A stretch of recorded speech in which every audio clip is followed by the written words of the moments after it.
I'm still alive, guys. I'm not canceled. And I'm still black. What do you know? Listen, man, I didn't know if I was going to last. I thought I was going to post that last video and then boom, it was all over. I was ready to put my battle helmet on, go to war, like, let's get it. But nobody said anything. I was kind of disappointed. I think I was just expecting to take off the hat and then everybody be like, oh my God, oh my God, Mickey Mouse is Mexican. I honestly think I would have liked that more. You know, if people were like, wait, Lheighton's Mormon? Oh, hell no, man. Isn't that like Scientology? Don't they have multiple wives? Isn't that like a cult? Lheighton, get out of there, man. They're trying to kill you, brother. Get out of that church. What are you doing? I thought it was going to be like that. But, you know, and let me say on that note about the multiple wives thing, man. Listen, I love my wife, Betsy, with all my heart. Baby, if you're watching this, I love you. But guys, do you really think I could handle 7 versions of Betsy? Ain't no way. Nonsense. Poppycock. It ain't true. No way. Not possible. I love you though. Anyways, moving on before I get in a fight after this episode comes out. So I had one friend ask me, he says, Lheighton, okay, well, if you don't want to be known as the black Mormon, if you don't want to be the religious dude on YouTube, then why bring it up in the first place? Good point. Thanks for asking that question, man. I'm going to answer it now. 3 reasons why. Number 1, it's a great story. Very simple. Number 2, it's a part of me. And I know it can be controversial. Therefore, I must share it. Or at least it could be seen as controversial. And that's why I should put it out. And that comes to number 3. I was scared to put it out. I was scared. I'm being 100% honest, man. I was scared of what people would think. What people would judge me and automatically think that I was Uncle Tom, or that I was, you know, not true blue anymore, that I wasn't really black. How could you be part of racist church? All these things, man. It was a fear, right? But I thought about it and I said, well, I know the truth. I know who I am. I know who the people of the church are. I've spent a lot of time with them, went to their houses, gone to dinner and all these different things. I know they're not racist. I know the church isn't racist, right? So why am I scared? And in actuality, another reason why is that what kind of a leader would I be if I was getting on YouTube making content about helping people become better, helping them be better leaders, be themselves, share their stories, share their message, live their truth, and then I'm scared about putting something out about me. The hypocrisy, man. That is a hypocrite at its finest, that which I am not. And that's why I had to tell it. So anyways, that being said, let's get into it, man. What did my parents think about my conversion? Woo! Ooh, listen, man, let me tell you this, man. Me being LDS, my mom being Christian, my dad being Muslim, they had a lot of things to say. Oh, they had some opinions, for sure. My dad, I'll start off with my dad. He wasn't happy at all. Can't sugarcoat it, even if I wanted to. He was not happy. And at the time, he was still on the inside. He wasn't home yet. And so he calls my mom up. He says, Toy, do you know what that boy is learning? Do you know what he's getting himself into? Do you know what the church believes in and what the history is? And da-da-da-da-da. He's just going off. And she calmed him down to the best of her ability. But even my mom, supportive as she is, all through my life, she supported me in everything that I do, as long as it's productive for me, that it's helping me become better, helping the betterment of somebody else around me or something. It's something positive. She supports me in everything. Even she was confused. She had questions. She had seen documentaries and stuff. So she had questions as well. Even though she supported me, she still was kind of like, really, Lheighton? Like, are you sure? And this and that. And she wasn't very happy either. I said, Mom, you raised me better than that. Come on, huh? Come on. So anyways, I remember one time, I'll give you an example. One time I was still working at Men's Warehouse. I'm helping a client out with a shoe, right? He needs a certain shoe size, so I go in the back room. I'm going to grab the shoe for him. So every once in a while, when I'm in the back shoe room or doing something in the back room, before I go back out on the floor with the client, I check my phone real quick, check my text real quick, boom, respond. So I'm grabbing the shoe for him. Right before I walk out on the floor, I check my text. My mom texts me, and she goes, hey, I just saw an episode of Dr. Phil, and it was called Escaping the Mormon Church. And this girl was on there. And she was sharing her story about how they trapped her in this room for like 7 days. That she wasn't allowed to cut her hair, and she wasn't allowed to choose who she wanted to marry. It was an arranged marriage and all this stuff, right? It was a cult. It was scary. And I'm like looking at this text, and I'm not gonna lie, man, I immediately got defensive. I'm like, come up, fist up, like, Mom, are you serious? You raised me better than that? You really think I'd be part of something like that? Are you crazy, woman? No way I'll be part of something like that. Are you serious? But, you know, went on the floor, helped the gentleman out with the shoes, closed him, got the deal, because that's what we do out here. Sent him to the front, you know, paid for it, sent him on his way. Then I go back to the message and I'm like, thinking about it. I'm like, let's do this, man. Let's go home and let's do a deep dive. Let's figure this out. Do your Googles, kids. I know I said in the last video that Google can get you in trouble because you don't know what you're looking at all the time. But, you know, Google is your friend sometimes, man. You got to do your Googles. Do your Googles, kids, okay? So I go back and I'm Google researching. I'm like, listen, what is this about Mormon, LDS, and cults? and polygamy and all this stuff, right? Where does this come from? Let's give you a history lesson. Kids, gather around. We got a story to tell real quick. So over a century ago in the church, the prophet at the time received revelation. In other words, he received a message from God that polygamy should no longer be practiced. In other words, you should no longer have multiple wives. We don't believe in plural marriage, right? Most people said, awesome, because we believe that you actually received that message from God. Of course, we will stop doing that, right? Most people did that. There was a small group of people who were not happy about that at all. They said, you're taking our wives away. What? You hear that, fellas? They trying to take our wives away. Nah, man, we ain't doing that. We like this way, right? We like this, brothers, right? Who's with me? Yeah. Sorry, let me get serious. It's not funny. Anyways, man, there were some people, they weren't happy at all. They were like, yo, we ain't doing that. So what happened was most of the church went this way. Section of the people went this way.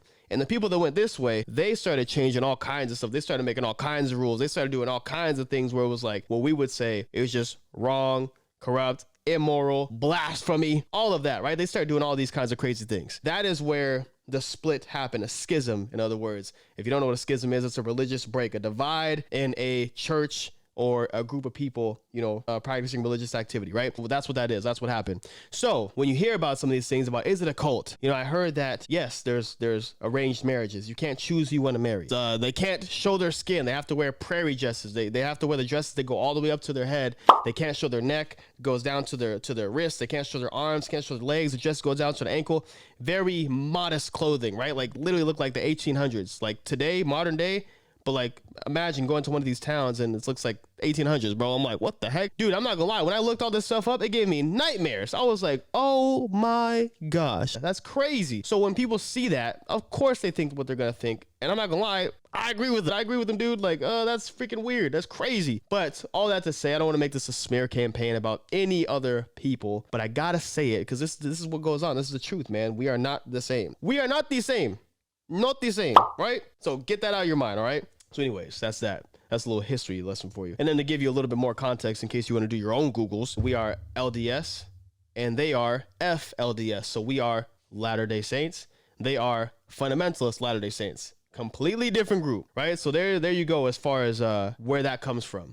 What's good, y'all? What's good? All right, so I forgot to put this in the video, but it was really important for me to add. So I said, let me just film this real quick, throw it in the video later. Here's what I wanted to say. I alluded to in the last episode that I put out, and if you haven't seen that already, go back and check it out. I appreciate it. So you can get the full scope, the full story. I alluded to how we don't call ourselves Mormon. We don't go by that nickname Mormon. Why is that? Because when you think Mormon, you think of it, it's like it's whole other religion, right? Our church is not the church of Mormons. It's the Church of Jesus Christ of Latter-day Saints. In other words, Jesus Christ is the cornerstone of our religion, of our beliefs. And so it's almost taken away from the fact that we believe in Jesus Christ. So instead of saying we're Mormons, we tell people, if someone says, hey, what church do you go to? We say we go to the Church of Jesus Christ of Latter-day Saints. It shows that we're Christian, and that's really what we're all about. It's not Mormonism, it's Christianity. And that's why it's so important. And another thing is that it also separates us from other Mormon-like religions. Keep both hands on the wheel. What are you doing, Lheyton? Be responsible for the kids out there. Anyways, when we don't call ourselves Mormon, it separates us from other Mormon-like religions. Notice how I put that in air quotes. So anyways, there you have it. That's the answer. Now, there are a lot of things that are not true, but let me tell you something that is true as far as why people say the church is racist. And that is because up until 1979, African-American men were not allowed to get the priesthood and participate in temple ordinances. If you don't know what an ordinance is, look it up. But basically, going to the temple is very important and it's a beautiful thing to do, and it's an amazing thing. A lot of amazing things go down there, and it's awesome. So anyways, not being able to go sucks. It's not cool, right? There's a lot of there's issue there, right? And that was a really hard pill for me to swallow. Let me tell you, man, I'm telling you, it was so hard. Pause. It was so hard for me to swallow that pill. I was like, bro, are you kidding me? Like when I found that out, I said, bro, why would God pierce my heart with this feeling like this is where I should be? This feeling of happiness, this joy, this peace when I hear this message, when I read the scriptures. And then the history of the church is like this. Like, why? That doesn't make any sense to me. Like that, why? Are you serious? Right? It was so confusing. It was hard for me to deal with, man, especially with how I was raised. Because my dad, even though he wasn't physically here raising me, we had a lot of phone conversations when I was growing up. And I remember one conversation, he goes, listen, son, you got to be cool with everybody, be respectful with everybody. But you got to be extra cool with your people though, man. Like, you got to support black owned businesses. You got to support your black brother, help lift them up. You like, just love on them, you know, give the nod of acknowledgement when you walk past them, and like, you know, the nod. If you're black, you know what I'm talking about, the nod when you see each other. You got to nod, man. Acknowledge each other. I see you, brother. So I was taught that at a young age. It stuck with me. And so that's always how I've been. So when I heard that about the church, I was like, whoa. Pump the brakes, shawty. Ain't no way I could do this. Okay. It was hard for me to deal with. But let me tell you what changed it for me, or at least helped me feel more at peace and at ease in my feelings, right? I go to my nephew's baptism, right? And I walk in, and the gentleman presiding over the meeting, he's black. And I'm not talking about like light skin black. No, he's black. He's dark skin. You know what I'm saying? Darker than me. I was like, oh snap, what's good, dog? Like, I'm already like, I'm walking in. I'm like, we got a connection already. I'm like walking up, about to be like, what's good, brother love? Bring it in, man. Bring it in. I ain't seen you since Easter, bro. What's up? You coming to the cookout? Like, I feel like we already got a connection. I'm like, yeah, this dude is cool, right? You know what I'm saying? I'm just being real, y'all. This is what I thought. That's how I felt, right? We get happy when we see each other out, you know what I'm saying? Especially when we're not expecting to see each other. Like, oh, what's up, brother? What's good? Anyways, so that's what I thought, right? And I learned more about this guy. And I learned that, I mean, he does a lot of different things, but I learned that he is a movie director. And the movie that he was making is called His Name is Green Flake. Now, I want to keep this episode as short as possible, so I'm not going to get into like exactly what that movie is, but it basically is a movie about the African-American history in the LDS church, right? It's crazy, like a crazy story, man. You got to look it up and watch it if you want to, if you care to learn more about the history of black people in the church. And this is just a super awesome story, right? So I learned that about him. And then I also learned about the Genesis group. And the Genesis group is in 1971, a group of black people, and not only just black people too, but, you know, just leaders in the church and different people came together and they formed what was called the Genesis group. And the Genesis group is, I don't want to say just a black support group, because it was much bigger than that. All people came, white people came, Hispanic people came. We didn't see much representation of ourselves at that time. And so they formed their group and they said, hey, I think it was every first Sunday of the month, let's get together. We're going to sing the hymns, you know, the way we want to sing them, you know, with flavor, with soul, with, you know what I'm saying? Like, you know who we get down. So that's what they would do, right? So the Genesis group was something I discovered as well. I said, wow, there's actually not a lot of black members in comparison to, you know, other people, but there are way more black members than I thought. And they are here, and they, you know, they have groups where they come and hang out and they sing songs and they worship and all this stuff, right? So that's beautiful. This is awesome. I had no idea. You know what I'm saying? I thought I was just like, you know, when I go to my ward, I mean, this because I'm in Chino Hills, I'm usually the only black dude. I'm not gonna lie, man. I'm like you know what I'm saying? You eating a bowl, when you're eating a bowl of cereal, eating a bowl of Cocoa Puffs, you got that one little Cocoa Puff left and a bowl of white milk. Like, that's how I felt. I was like, bro, I'm the only one out here. Like, what? I'm all alone. Anyways, I'm like, all right, I might cut that out. I don't know. Nah, I'm leaving it in there. Who cares? I'm being me. Then I also learned about different black members in the church. I learned that Gladys Knight, she's LDS. I learned about Eldridge Cleaver. He's LDS. I think he passed away a couple years ago, but the interesting thing about Eldridge Cleaver and his conversion story is he is a former member of the Black Panther Party, which, you know, like, that is like very like what people want you to see. It's very opposite, right? That's very like, whoa, you're either over here, you're over here. I never would think that those two worlds would collide at all, right? And so he has a really interesting conversion story, and I learned more about that. I said, wow, this is interesting. I'm learning more, right? And then actually, right before I started recording this episode, my beloved sister-in-law, Antoinette, shout out to you, she sends me a video of this guy, black dude on TikTok, and he's LDS, young dude, smooth, he got cool style. So I'm like, yo, this is dope. LDS people that are making content and posting stuff, I don't care if you're professional or not professional, stop responding to anti-LDS people. It is not doing nothing for you. It's not doing nothing for them. The reason why I say that is because if you actually believe in what the gospel teaches, at the end of the day, if what we saying been true the whole time, then I would hope that you would be a vessel for them to be like, you know what? My good friend Bachelor told me about this. I didn't believe it, but you know what? Since it's true, let me see what it's about now. But you're not going to do that being a jerk to people online that you're never going to meet. So I'm saying, let them do the hate. You will never see me responding to no hate comments. You probably don't see hate comments on the videos that I post. You'll never see me entertaining it. Ain't nothing they say is going to change the reality of who I am. All right. I'm doing my best to be the best that I can be to serve other people. And that's all that really matters. All that to say, I was like, wow, this is crazy. Like, I'm not by myself by any means. It's just maybe because of the city I'm in, I don't really see many of us in the church. But that's like that's a regional thing, right? Listen, man. I just want the message to be this, because I feel like this episode's getting a little too long. I want to say this, man. I don't want us to be crabs in a bucket. Most of you guys know what that means, crabs in a bucket. You've heard that story, but if you haven't, I'll tell a very short version of it. A fisherman, he's sitting on whatever he's sitting on, fishing, trying to get crabs and putting them in his bucket. He puts the crabs in the bucket, and he doesn't have to put a lid on top of the bucket. Why? Because even though the crabs are trying to climb out of the bucket, they're trying to get out. They're trying to escape certain death. They know that they need to get back in that ocean. They don't have to worry about, or the fisherman doesn't have to worry about them getting out, because if a crab gets close to the top, he starts to climb out. The crabs will grab him, they'll reach up, they'll grab him, pull him down, and make sure he doesn't go anywhere. They will do anything possible to get him back in the bucket with them. They will rip him apart, tear him limb from limb,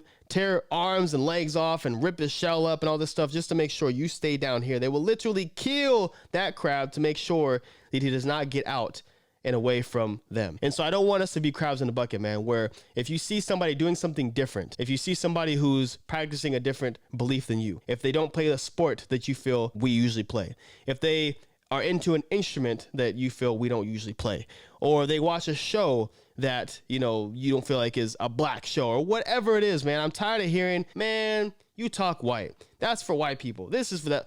Listen, bro, we got to knock that off, man. I'm telling you, I said it in the last video. I'm going to say it again now. That kind of thinking keeps us behind. You know what I'm saying? And from experiencing some of the best things of life, to be honest with you, man, we're so scared of looking corny. Like, that's our thing. Like, man, that's corny, man. That ain't cool. We're so obsessed with being cool and being accepted that we end up actually falling behind, because that's our number one thing. That's our number one focus, because black people are cool. Like, we have cool style, cool culture, cool music, whatever. We're so obsessed about that. We focus on that so much that it's to our own detriment many times. And so anyways, that is the message, man. We're different. That's the beautiful part of the human experience, right? But even though we're different, we have so much more in common than you think. And when you stop focusing on the differences and you start focusing on the commonalities between us, that is when you can live a happy and fulfilled life. And only when you're doing that is when you can live a happy and fulfilled life. Focus on the commonalities, man. We're all brothers. We're all cool. And listen, man, I'm not gonna say, I want to say this one last thing, man. When you see me on the street, you see me at the skate park, you see me in the store, whatever, man, say what's good. You know what I'm saying? Don't be weird. Don't cross the street when you see me. Don't think when I see you, I'm going to be like, excuse me, sir. Excuse me. Do you have time to talk about our Lord and Savior, Jesus Christ? Hey, don't run from the Lord. like, bro, I've never been on that type of time before. I'm not going to start doing it now. That's just not me, because I don't care to do it. You know what I'm saying? If somebody wants to have a conversation, then of course, man, let's talk. You know what I'm saying? Let's vibe out. But don't be weird, man. Ain't nothing changed, bro. So with that being said, again, I appreciate you guys for tuning in to another episode. I love you guys. I'll see you next time. Boom.